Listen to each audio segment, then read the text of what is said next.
Lisa had always believed in fairy tales. Even at 32, she still thought love could conquer anything. Her marriage to Michael seemed like proof of that belief. 12 years together, and people still called them the perfect couple. Friends would joke about how lucky Lisa was to have found someone so caring, so devoted. "You two are relationship goals," her best friend would say whenever they went out for dinner. Michael would smile, reach over to squeeze Lisa's hand, and tell everyone how grateful he was to have her in his life. It made Lisa's heart flutter every single time. The accident changed everything, though nobody wanted to admit it out loud.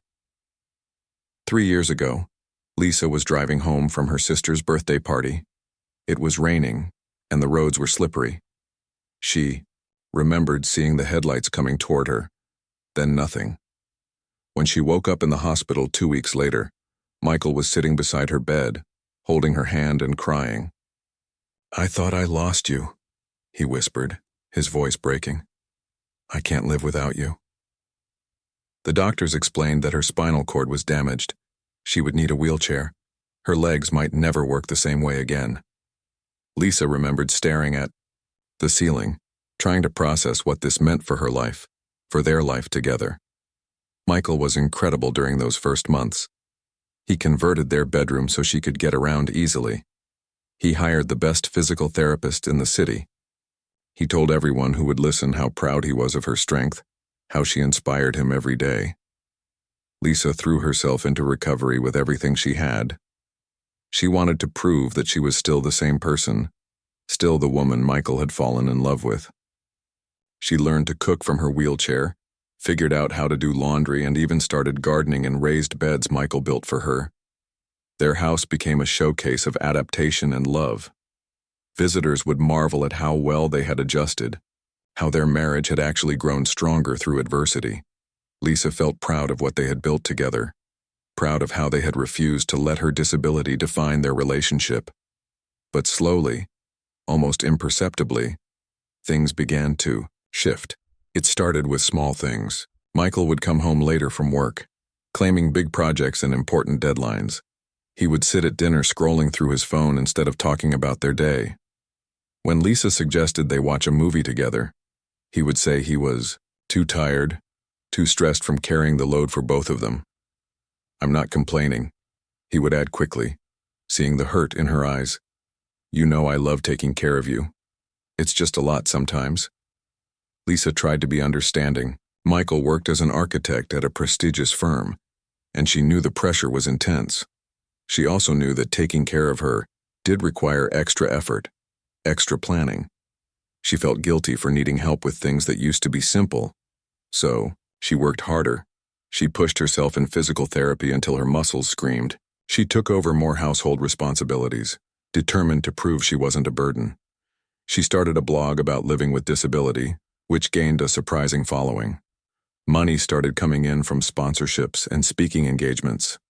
"Look," she would tell Michael excitedly, showing him the latest check. "I'm contributing again. I'm not just taking from our family."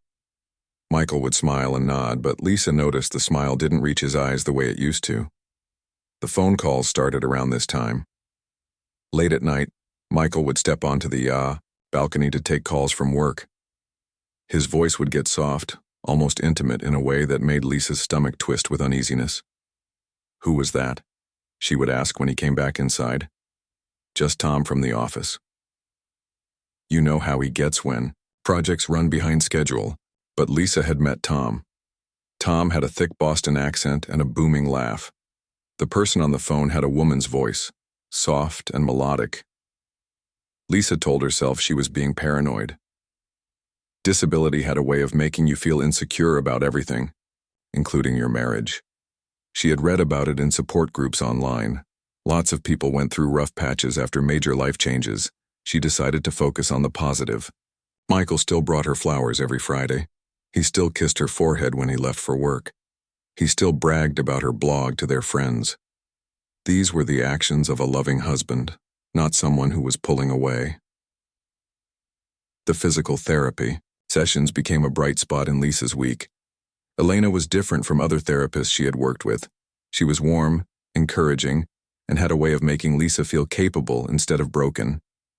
"You're incredible," Elena would say, as Lisa struggled through difficult exercises. "I've worked with lots of people and I've never seen determination like yours." Elena was beautiful in an effortless way that Lisa envied. Long dark hair, perfect skin, and a body that moved with natural grace. She was also smart, with degrees in both physical therapy and sports medicine. Lisa felt lucky to have found someone so qualified who actually seemed to care about her progress. Michael liked Elena too, which made Lisa happy. It was important to her that he approved of the people helping with her recovery. "She really knows what she's doing," he said after sitting in on one of their sessions. "I can see why you've been improving so much lately." Elena started coming to their house 3 times a week instead of Lisa going to the clinic. It was more convenient, and Lisa could use their home gym that Michael had set up. Elena would arrive in the morning when Michael was getting ready for work, and they would often chat in the kitchen while Lisa finished breakfast. Lisa noticed how easily they talked together, laughing at jokes she couldn't quite hear from the dining room. She noticed how Elena would touch Michael's arm when she spoke to him, how she would compliment his taste in music or ask his opinion about restaurants in the city. "You two seem to get along well," Lisa mentioned to Elena one day. "Michael's wonderful," Elena replied, but something in her tone made Lisa's chest tighten. "You're so lucky to have someone so supportive." Lisa pushed the feeling away. Elena was being friendly, and Michael was naturally charming. There was nothing wrong with her husband and her therapist having a good working relationship. But then, Lisa found the receipt she was looking for their insurance, paperwork in Michael's desk drawer when she saw it. A receipt from an expensive jewelry store downtown. The date was from last week, and the amount made her gasp. $3,000 for a diamond bracelet? Lisa's heart raced as she tried to remember if Michael had given her any jewelry recently. Had she forgotten an anniversary? Was this supposed to be a surprise? She looked through her jewelry box carefully, but there was nothing new. No recent gifts, no special occasions she had missed. The receipt was definitely for something she had never received. Lisa sat in her wheelchair, staring at the piece of paper, trying to come up with innocent explanations. Maybe it was for his sister's birthday. Maybe he was planning ahead for their anniversary. Maybe he had returned it and forgotten to throw away the receipt. But deep in her heart, she knew. The late phone calls, the distance, the way he looked at Elena when he thought Lisa wasn't watching. The pieces were falling into place, in a pattern she didn't want to see. That night, Lisa watched Michael extra carefully. The way he avoided her eyes during dinner. The way he quickly put his phone face down when she rolled into the room. The way he said he was too tired to talk when she tried to bring up planning their next vacation together. For the first time, in their 12 years of marriage, Lisa went to bed wondering if the man sleeping beside her was still the same person she had fallen in love with, or if he had become a stranger, wearing her husband's face. Lisa couldn't sleep that night. She kept turning the receipt over in her mind, trying to find any explanation that didn't break her heart. By morning, she had convinced herself to ask Michael directly. Maybe there was a simple answer she hadn't thought of, but when she wheeled into the kitchen, Michael was already gone. A note on the counter said he had an early meeting and would be home late again. Lisa stared at his handwriting, remembering when he used to leave her sweet messages instead of just schedules. Elena arrived at 10, as usual, carrying her therapy bag and wearing a bright smile that suddenly seemed different to Lisa. Was it her imagination, or did Elena look more carefully put together than before? Her makeup was perfect, her workout clothes looked expensive, and there was something new around her neck. A delicate diamond bracelet. Lisa's breath caught in her throat. She tried to tell herself it was just a coincidence. Lots of people owned diamond bracelets, but the timing felt like a punch to her stomach. "That's beautiful," Lisa said, nodding toward Elena's wrist as they set up for the session. Elena glanced down and smiled. "Oh, this? It was a gift from someone special." The words hung in the air between them. Lisa felt like she was drowning, but she forced herself to stay calm. She needed to be sure before she jumped to conclusions. "Lucky you," Lisa managed to say. "Must be someone who really cares about you." Elena's smile grew wider. He definitely knows how to make a woman feel appreciated. The session was torture. Every time Elena touched her arms or legs to guide her through exercises, Lisa felt sick. This woman, who Lisa had trusted with her recovery, her progress, her hope for getting stronger, was wearing jewelry that Lisa's own husband had bought. But Lisa needed proof. Real proof, not just suspicions and matching bracelets. After Elena left, Lisa sat in their home gym, staring at the equipment Michael had bought for her recovery. The irony wasn't lost on her. He had created this space to help her heal, and now it had become the place where her marriage was falling apart. Lisa decided to check Michael's phone. She felt guilty about it, but she needed to know the truth. She had never snooped on him before in 12 years of marriage. She trusted him completely. But trust felt like a luxury she could no longer afford. The problem was that Michael had changed his passcode. For years, it had been her birthday. Now when she tried it, the phone remained locked. She tried their anniversary, his birthday, even their old address. Nothing worked. Lisa felt a new kind of despair wash over her. Changing the passcode felt like the final confirmation of her worst fears. People only hid their phones when they had something to hide. That afternoon, Lisa called. Her sister Jessica, "I think Michael is having an affair," she said without any introduction. Jessica was quiet for a long moment. "What makes you think that?" Lisa told her about the receipt, the bracelet, the late nights, the distance between them. As she spoke, she realized how much evidence had been building up without her wanting to see it. "Oh, honey," Jessica said softly. "I was wondering when you would notice." "What do you mean?" Lisa's voice was barely a whisper. "I saw them together last month, at that new restaurant downtown. They were holding hands across the table, and he was looking at her the way he used to look at you." Lisa felt like the world was spinning around her. "Why didn't you tell me?" "I wanted to, but David said I should mind my own business. He said maybe they were just discussing your treatment or something professional." But Lisa, it didn't look professional. After hanging up, Lisa sat alone in their house, surrounded by all the modifications Michael had made for her disability. The ramps, the lowered counters, the accessible bathroom. Had he been planning his escape even while he built these things? Had every act of love been tainted with guilt about what he was doing behind her back? Lisa decided she needed to see for herself. She couldn't live with uncertainty anymore.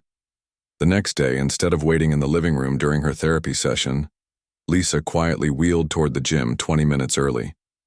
The house was designed for her wheelchair so she could move silently across the hardwood floors. What she saw destroyed her. Michael and Elena were in the gym, but they weren't setting up equipment. Elena was in Michael's arms, and they were kissing with a passion that Lisa recognized. It was the way Michael used to kiss her, especially in the early days of their marriage. Lisa's hands trembled on her wheelchair handles. She wanted to scream, to burst in and confront them, but she couldn't move. She was frozen watching her husband betray their marriage in the very room he had built for her recovery. "I can't wait much longer," Elena was saying as they broke apart. "When are you going?" "To tell her?" "Soon," Michael replied, running his hands through Elena's hair.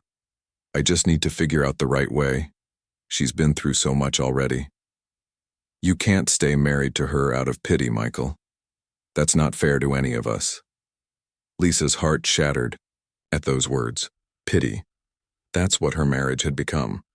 "It's not pity," Michael said, but his voice lacked conviction. "It's complicated. She depends on me for everything now. Her whole world revolves around me taking care of her." "And what about your world?" Elena pressed. "What about what you need? You deserve to be happy, to be with someone who can give you a real partnership." "I know," Michael said, pulling Elena close again. "I know you're right. She's not the same person I married anymore. The accident changed everything." Lisa had heard enough. She quietly backed away from the doorway, her vision blurred with tears. She made it to their bedroom before the sobs came. deep and silent so they wouldn't hear her from downstairs. Everything made sense now. The distance, the late nights, the changed passcode, the way Michael looked through her instead of at her during conversations. He didn't see her as his wife anymore. She had become his patient, his burden, his obligation, and Elena, the person who was supposed to be helping her get stronger, had been systematically stealing her husband while pretending to care about her. Progress. Lisa cried until she had no tears left. Then she sat in the quiet of their bedroom, looking at their wedding photo on the nightstand. The happy couple in that picture felt like strangers now. But as the initial shock wore off, something else began to grow inside Lisa. Not just heartbreak, but anger. Pure, clarifying anger. She had survived a car accident that could have killed her. She had learned to live with a disability that changed everything about her daily life. She had fought to rebuild herself, to contribute to their household, to prove that she was still valuable. And while she was fighting for their marriage, they were planning its destruction. Lisa wiped her eyes and straightened her shoulders. If Michael thought she was helpless, if he thought she would just accept this betrayal quietly, he was about to learn that the accident hadn't broken her spirit. It had only made her stronger. That evening, when Michael came home with his usual, tired smile and perfunctory kiss on her forehead, Lisa smiled back. But inside, she was already planning her next move. She wouldn't confront them yet. She wouldn't give them the chance to make excuses or turn this around on her. Instead, she would be smart about this. She would gather evidence, make plans, and take control of her own future. After all, if Michael had taught her anything during her recovery, it was that she was much more capable than anyone gave her credit for. Lisa spent the next week pretending everything was normal while her mind worked overtime. She smiled when Michael came home, asked about his day, and even suggested they order from his favorite restaurant. But every moment of normalcy was calculated. Now, she needed information, and she needed it fast. The first call Lisa made was to her father's old lawyer, Robert Chen. Her dad had always said Robert was the sharpest legal mind he knew, and Lisa hoped that sharpness extended to family law. "I need to understand my rights," Lisa told him during their phone consultation. "If my husband files for divorce, what happens to me?" Robert was gentle but direct. "In a case like yours, the court will consider your disability and your ability to support yourself. But Lisa, you have more protections than you might think. Tell me about your assets." That conversation opened Lisa's eyes to things she had forgotten about her own financial situation. When her father died 5 years ago, he had left her a substantial inheritance. She had used some of it to help Michael start his architecture firm, and more had gone toward buying their house. The rest was invested in accounts that she rarely thought about anymore. "The house is in both names?" Robert asked. "Yes, but Michael handled all the paperwork. I was still recovering from my accident when we bought it. Lisa, I need you to gather every document you can find. Bank statements, investment accounts, property deeds, business partnership papers, everything." While Michael was at work the next day, Lisa went through their home office like a detective. What she found made her stomach turn. Michael had been slowly moving money around, setting up separate accounts, and even taking loans against properties she didn't know existed. He was already planning for their divorce, and he had been planning for months. Lisa photographed everything with her phone, her hands shaking as the scope of Michael's deception became clear. He hadn't just been unfaithful. He had been systematically preparing to leave her with as little as possible. The worst. Discovery was a folder hidden in the back of their filing cabinet. Inside were printed emails between Michael and a divorce lawyer, discussing strategy for a case involving a disabled spouse who had become completely dependent. Lisa read her husband's words describing her as a financial burden and unable to contribute meaningfully to the household. He claimed her medical expenses were bankrupting them, even though her insurance covered most costs, and her blog was actually bringing in decent money. The lawyer's responses were even more brutal. He suggested documenting Lisa's limitations and building a case that she required full-time care that Michael could no longer provide. The plan was to paint Michael as a devoted husband who had sacrificed his own well-being for years, but finally needed to think about his future. Lisa wanted to throw up. This wasn't just betrayal anymore. This was character assassination, designed to leave her penniless and humiliated. But the emails also gave her something valuable: information about their strategy. If she knew what they were planning, she could prepare her defense. Lisa called Robert back immediately. "They're going to claim I'm incompetent to manage my own affairs," she told him. "They want to argue that I can't take care of myself financially or physically." "Then we need to prove otherwise," Robert said firmly. "Tell me about your blog, your speaking engagements, everything you do independently." Over the next few days, Lisa compiled evidence of her own capabilities. Screenshots of her blog's analytics showing steady growth. Contracts from speaking engagements, about disability advocacy, bank deposits from sponsored content, emails from companies wanting to work with her. She also started documenting her daily activities. Photos of meals she cooked, household tasks she managed, errands she ran independently. If Michael wanted to claim she was helpless, she would prove him wrong with evidence. The hardest part was continuing to act normal around Michael and Elena. Lisa still had therapy sessions 3 times a week, watching Elena touch her husband. Whenever she thought Lisa wasn't looking, they would exchange glances that made Lisa feel like an outsider in her own home. "You seem distracted lately," Elena commented during a particularly difficult session where Lisa couldn't focus on her exercises. "Just tired," Lisa replied, fighting the urge to tell Elena exactly what she thought of her. "Maybe you should talk to Michael about adjusting your schedule. You don't want to overdo it." The fake concern in Elena's voice made Lisa's skin crawl. This woman was sleeping with her husband while pretending to care about her health and well-being. "I'll manage," Lisa said coolly. "I'm stronger than people think." Elena's smile flickered slightly, as if she caught something in Lisa's tone. 2 weeks later, Michael's lawyer called. The divorce papers were being filed. Lisa wasn't surprised, but hearing it officially still felt like a physical blow. Robert had prepared her for this moment, but nothing could really prepare someone for the legal end of their marriage. The papers were brutal. Michael was requesting spousal support, claiming that Lisa's care had prevented him from advancing his career. He wanted the house sold and the proceeds split, conveniently ignoring that Lisa's inheritance had paid for most of it. Most insulting of all, he was asking for half of her blog's earnings, claiming he had supported her emotionally during its creation. "He's asking for support from me?" Lisa asked Robert in disbelief. "I'm the one with the disability." "It's a strategy," Robert explained. "They're trying to overwhelm you, make you feel like fighting isn't worth it. But Lisa, we have evidence that shows a very different story."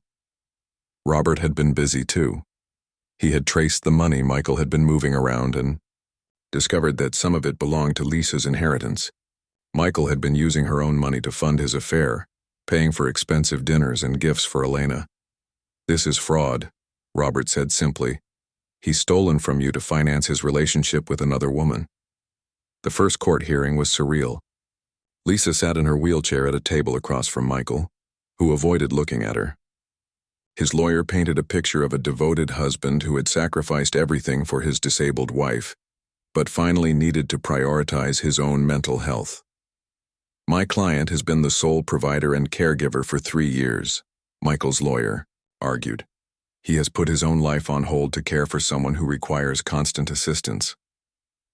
Lisa watched Michael nod along with these lies, and she felt something cold settle in her chest. This man who had promised to love her in sickness and in health was now using her sickness as a weapon against her. When it was Robert's turn, he was ready. "Your Honor, Mrs. Lisa Thompson is not the helpless individual being described here. She runs a successful blog, speaks at conferences, and manages her own business affairs. More importantly, she has been financially supporting this household with income from her work and her inheritance." Robert presented bank statements showing Lisa's contributions, contracts proving her independence, and medical records confirming that she required minimal assistance with daily activities. But the real bombshell came when Robert revealed Michael's financial deceptions. "Mr. Thompson has been systematically stealing from his wife's inheritance to fund an extramarital affair. We have evidence of fraudulent transfers and misappropriation of funds that belong entirely to Mrs. Thompson." Michael's face went pale. His lawyer looked confused, clearly not having been told about this aspect of the case. Elena, who had been sitting in the gallery, suddenly looked uncomfortable. Lisa wondered if Elena knew that her gifts had been bought with stolen money. The judge reviewed the evidence with a stern expression. This case will require a full financial audit before any decisions are made about asset division. I'm also ordering mediation before we proceed further. As they left the courthouse, Michael finally looked at Lisa directly for the first time in weeks. You don't understand how hard this has been for me, he said. Lisa looked up at him from her wheelchair, seeing clearly for the first time the man he had actually always been underneath the caring husband act. You're right, she said calmly. I don't understand how hard it must be to steal from your disabled wife to buy jewelry for your girlfriend. That's a level of cruelty I'll never understand. Michael flinched as if she had slapped him. Lisa wheeled away, leaving him standing alone on the courthouse steps. For the first time since discovering the affair, she felt something like satisfaction. The battle was just beginning, but Lisa was no longer fighting from a position of weakness. She had evidence, she had legal representation, and most importantly, she had finally stopped believing that she needed Michael to survive. If he wanted a war, she was ready to give him one. The divorce was finalized on a Tuesday morning in October. Lisa sat in the courtroom as the judge signed the papers that officially ended her 12-year marriage. Michael got less than he had hoped for, but more than he deserved. The house would be sold, but Lisa kept most of her inheritance and her blog business. What hurt most wasn't the financial settlement. It was watching Michael smile with relief when it was over, like he had just been freed from prison. Lisa wheeled out of the courthouse alone. Robert had offered to drive her home, but she needed time to think.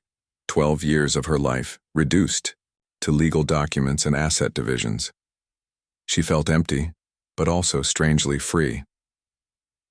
The real shock came 3 hours later. Lisa was at home, packing boxes and trying to decide what to do with their wedding photos, when her phone buzzed with a notification from social media. Someone had tagged her in a post. It was a picture of Michael and Elena at the Four Seasons Hotel downtown. Elena was wearing a white dress, Michael was in a tuxedo, and they were cutting a wedding cake. The caption read, "Congratulations to the happy couple. So beautiful to see true love win." Lisa stared at her phone screen, unable to process what she was seeing. They had gotten married. On the same day their divorce was finalized. They had planned this, timed it perfectly so they could celebrate their new beginning while Lisa was still sitting in the courthouse. The cruelty of it took her breath away. More photos started appearing as the day went on. The ceremony had been small but expensive. Elena looked radiant in her designer dress. Michael looked happier than Lisa had seen him in years. Their friends were there, the same friends who had comforted Lisa during the divorce, telling her they were sorry for what she was going through. Lisa's sister Jessica called within an hour. "I saw the pictures," Jessica said, her voice tight with anger. "I can't believe they did this today. It's like they wanted to hurt you as much as possible." "Maybe they did," Lisa replied, surprised by how calm she sounded. Maybe that was always the point. But as Lisa looked through the wedding photos, she noticed something that made her pause. She zoomed in on Elena's face, studying her features carefully. Something about Elena had always bothered her. Something she couldn't quite put her finger out. Now, seeing her in professional wedding photos, Lisa realized what it was. Elena looked different than she had when they first met. Not just different, clothes or makeup, but actually different. Her nose was slightly different shape. Her eyes seemed a different color. Even her smile looked practiced, like she was performing rather than genuinely happy. Lisa had always been good with faces, a skill that had helped her in her work before the accident. She had once been a research analyst, trained to notice details and inconsistencies. That part of her brain was telling her something was wrong with Elena's appearance. On impulse, Lisa did something she had never done before. She hired a private investigator. "I want to know everything about Elena Rodriguez," she told the investigator, a woman named Patricia who specialized in background checks. Where she went to school, where she worked before, her family, everything. "Any particular reason?" Patricia asked. "Just a feeling that something isn't right." Patricia called back 2 days later with news that made Lisa's head spin. There's no record of Elena Rodriguez attending the physical therapy school she claims on her resume, Patricia said. In fact, there's very little record of Elena Rodriguez at all before she moved to this city 3 years ago. What do you mean? I mean, Elena Rodriguez might not be her real name. The social security number on her business license belongs to someone else. The address she used on her professional registration doesn't exist. It's like she created this identity from scratch. Lisa's heart started racing. Who is she really? That's what I'm trying to figure out, but Lisa, I found something else. 2 other women in different cities have reported similar situations. A physical therapist named Elena, who got involved with their husbands during treatment, then disappeared. When the relationships fell apart, Lisa felt like the world was tilting around her. Are you saying she's done this before? I'm saying Elena Rodriguez makes a habit of targeting vulnerable people through her work, then moving on when it serves her purpose. She's not just your husband's girlfriend, she's a predator. Over the next week, Patricia uncovered more disturbing information.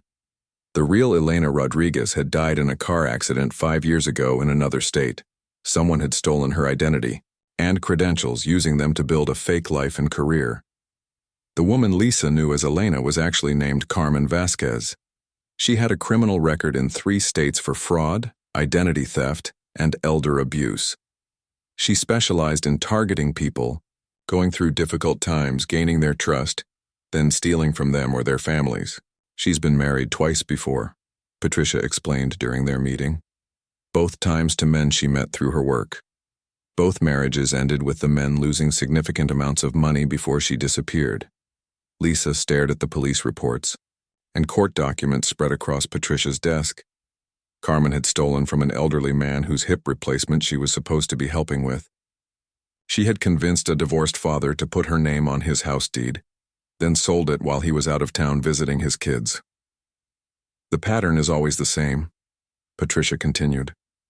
She identifies someone vulnerable, gains their trust through her professional role, then systematically isolates them from their support system while stealing their assets. But what about Michael? Lisa asked. He wasn't my patient, she was working with me. She was working with you, but she was studying him, learning about his frustrations, his weaknesses, his desires. She knew exactly what to offer him to make him feel like she was saving him from his difficult life. Lisa felt sick thinking about how carefully Carmen had manipulated both of them. Every conversation, every touch, every seemingly innocent comment had been calculated. There's more, Patricia said. Carmen is already married. She never divorced her second husband. Her marriage to Michael isn't legal. Lisa's mouth fell open. She's committing bigamy. Among other crimes, the identity theft alone is a federal offense. And if she's been taking money from Michael, that's fraud too. Lisa sat back in her chair, her mind reeling. Michael thought he had found his true love, his escape from the burden of being married to a disabled woman. In reality, he had been played by a professional criminal who saw him as nothing more than her next mark. The irony was almost too much to process. Michael had thrown away their 12-year marriage for a woman who didn't even exist. What do we do now? Lisa asked. We call the FBI, Patricia said. Identity theft across state lines is their jurisdiction. But Lisa, I have to warn you. This investigation will expose everything.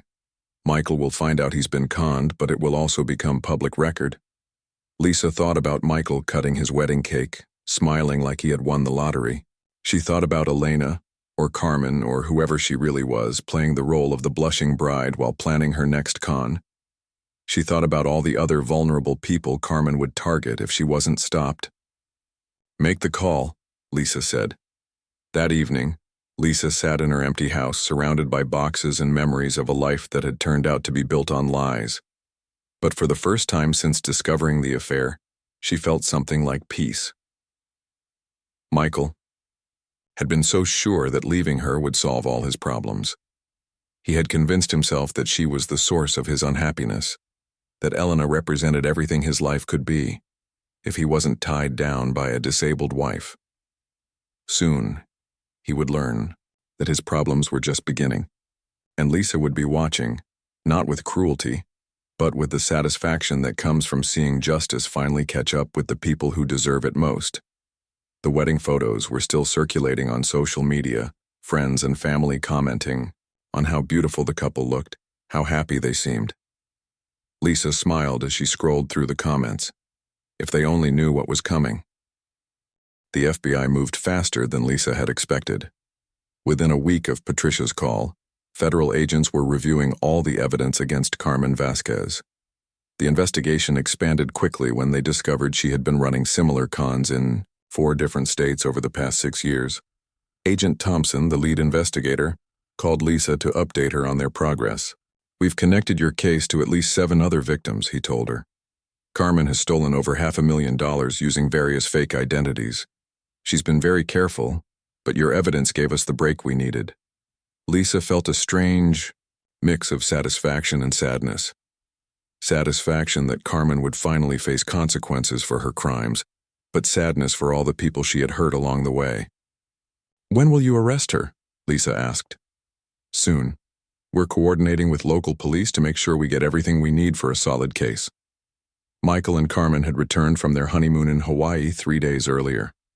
Lisa knew this because Carmen had posted dozens of photos on social media, showing off their luxurious resort and expensive activities. In one photo, Carmen was wearing jewelry that Lisa recognized from the receipts she had found in Michael's desk. Lisa wondered if Michael had any idea that he was funding Carmen's lifestyle with money that belonged to Lisa's inheritance. Probably not. Men like Michael preferred not to ask difficult questions when the answers might complicate their happiness. The arrest happened on a Thursday morning. Lisa heard about it first from her neighbor, Mrs. Park, who called in excitement. "Lisa, you won't believe what's happening at Michael's new apartment. There are police cars everywhere and they just brought someone out in handcuffs." Lisa felt her heart race. "Did you see who it was?" "It looked like that woman he married. Elena, I think. She was yelling something about lawyers and mistakes." Within an hour, the story was all over the local news.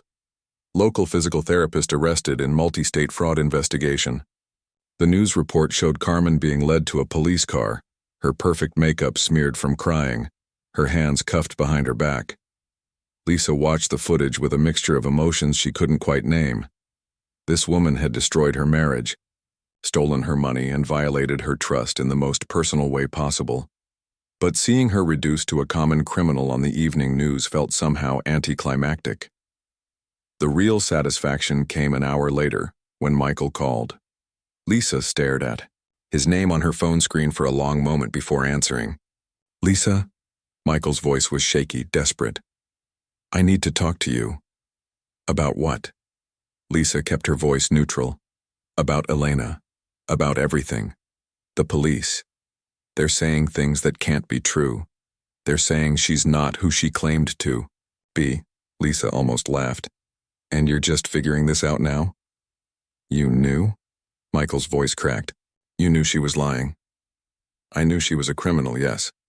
I knew she had stolen identities before. I knew your marriage to her was illegal because she's already married to someone else. I knew all of this, Michael." There was silence on the other end of the line. "Why didn't you tell me?" he finally asked. "Tell you?" Lisa's voice rose slightly. "Michael, you left me for this woman. You stole my inheritance money to buy her gifts. You painted me as a helpless burden in court so you could start fresh with her. And you're asking why I didn't warn you that she was a con artist." "I never meant for any of this to happen," Michael said weakly. "Yes, you did," Lisa replied firmly.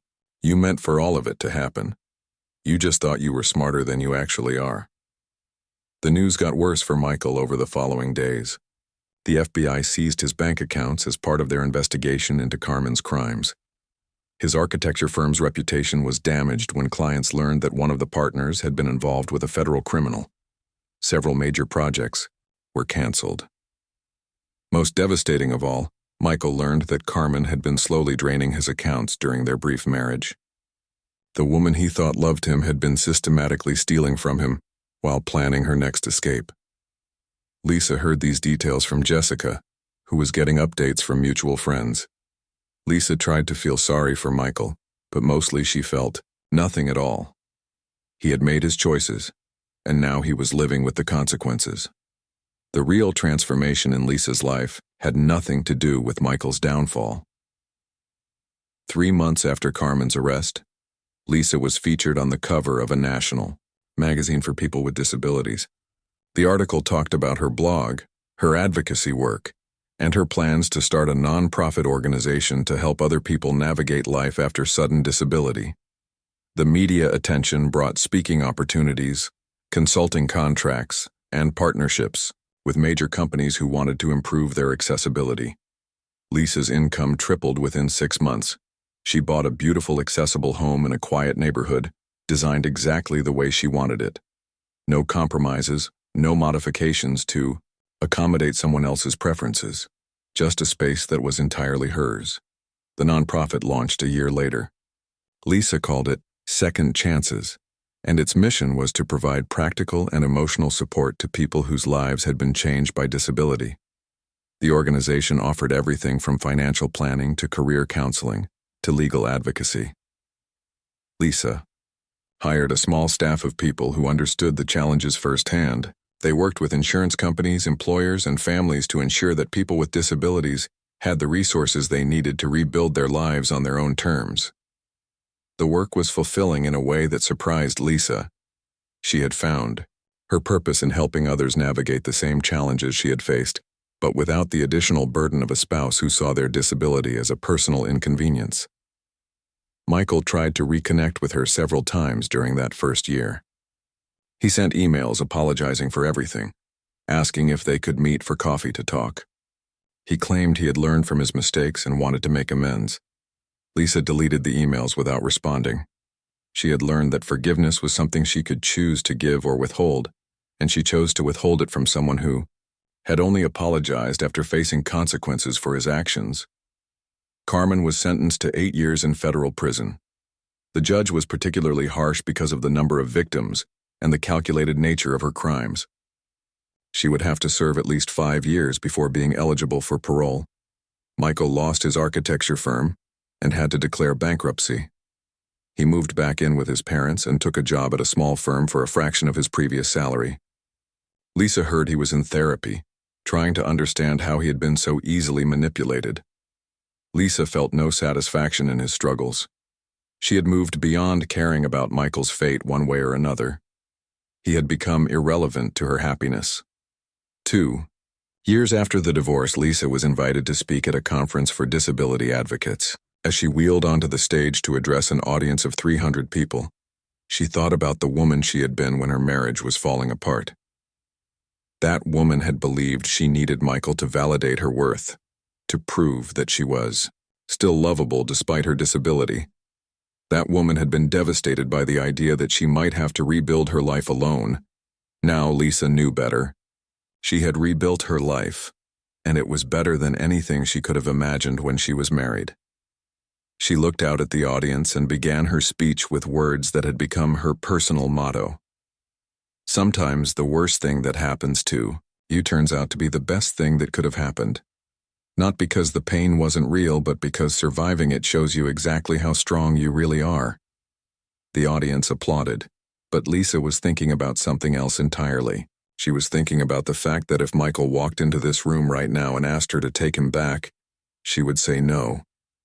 Not because she was still angry, but because she had built a life that was too good to give up for someone who had already proven he didn't deserve it.